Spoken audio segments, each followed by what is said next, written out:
زمین پھٹی نہ آسمان گرا، ظلم و بربریت کی ایک ایسی داستان جسے پتھر دل بھی سنے اور کانپ اٹھے۔ پاکستان کے ضلع ہری پور کی تحصیل غازی میں ماں باپ کے اکلوتے بیٹے کو درندگی اور سفاکی سے قتل کر دیا گیا۔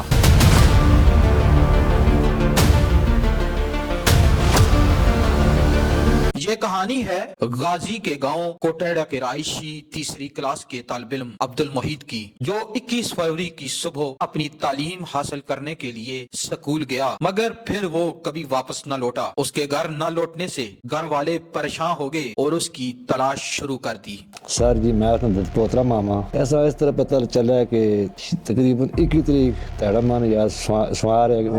بدھار ہے 21 تاریخ 4 تو 5 درمیان 6 بجے درمیان تقریباً اصا فون کیا انہاں جہاں تو پتہ کرو چاچے نے کہا عبد الحمید آیا کہ نہیں آیا، انہوں نے کہا ٹیلیفون گیا سارے کو تو پتہ کرو اللہ نے سائڈ تو شمرود نے کہا عبد الحمید آیا، بس آ جی چلو پتہ کرنے پتہ کیا جی ٹھیک ہے ساڑھے کا حال بھی نہیں گیا۔ اچھا اصا پھر تھوڑی دیر میں کہنا پھر پتہ کیا انہوں فون کیا یار عبد الحمید صاحب ملا کہ نہیں ملا جی اسی تے آ رہے ہیں اتنے اصا بھی جس طرح ڈھونڈا اپنا یار ادھر سی سکول گیا یا جا کر کھیڈنا سی بھائی کوئی بچے کھیڈ سکنے۔ اسی دن فون آیا تقریباً شامی تقریباً 7:45 ٹائم آیا یا 8 ٹائم آیا تو میں کہا ٹھیک ہے جی اصا پتہ کیا جی میں آخیا جی حاضر کر لیں گے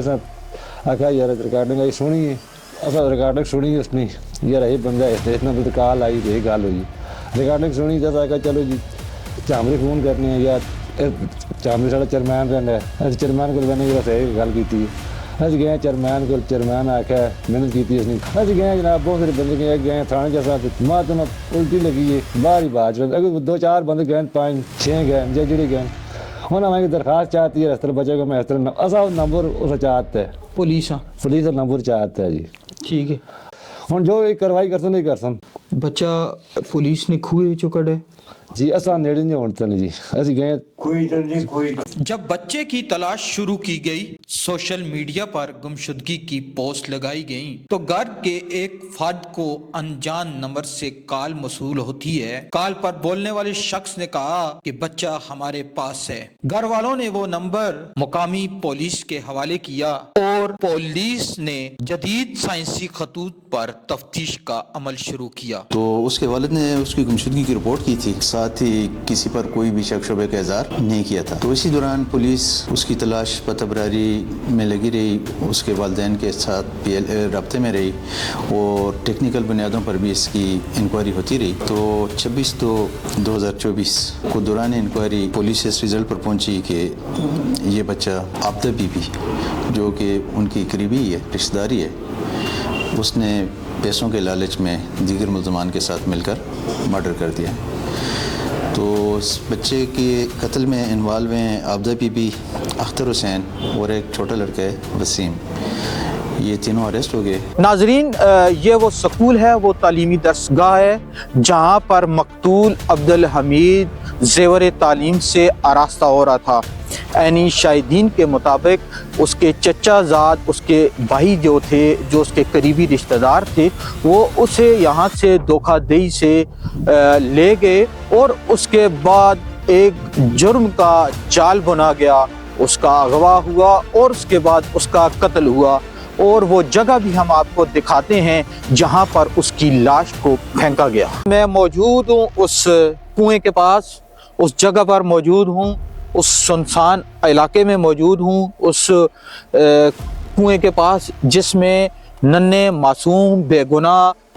طالب علم عبد الحمید کو قتل کر کے اس کی نعش کو یہاں پھینکا گیا۔ یہ علاقہ ویران سنسان اور اس کی آب و ہوا اور اس کا یہاں پر ماحول ایک خوف بیان کر رہا ہے۔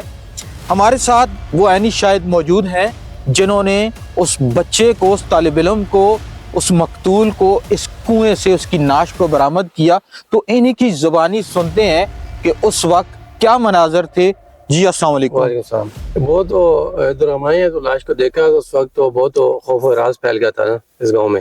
تو رش بھی کافی ہو گئی تھی اور زبیر خان صاحب آ گئے ہیں، انہوں نے بھی پھر ریسکیو کروایا ہم سے، تو ہم نیچے گئے ہیں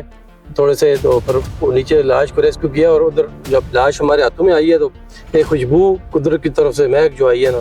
وہ پورے اس علاقے میں پھیل گیا. مطلب آپ کا کہنے کا وہ ناش سے خوشبو آ رہی تھی. عموماً ہم جو ایسے ناش پرانی ہو جائے تو بدبو آتی ہے. کنویں میں پڑی رہی ہے اس کے بعد بھی اس سے اتنی بدبو نہیں آئی, خوشبو آ رہی تھی. وہ جنت. جی ناظرین, آپ نے سنا جو عینی شاہد تھے انہوں نے بولا ہے کہ یہاں پر اس ناش سے خوشبو آ رہی تھی, ہمارے ہاتھوں سے بھی وہ مہک آ رہی تھی. ظالم صفاق چچی اور دیگر ملزمان نے جائیداد کی لالچ میں بے گناہ بچے کو قتل کیا اور جرم کو چھپانے کے لیے متعدد کوششیں کی, مگر قانون کی گرفت سے نہ بچ پائے اور جلد ہی بے نقاب ہو گئے. کسی نے سچ ہی کہا ہے کہ لالچ بری بلا ہے.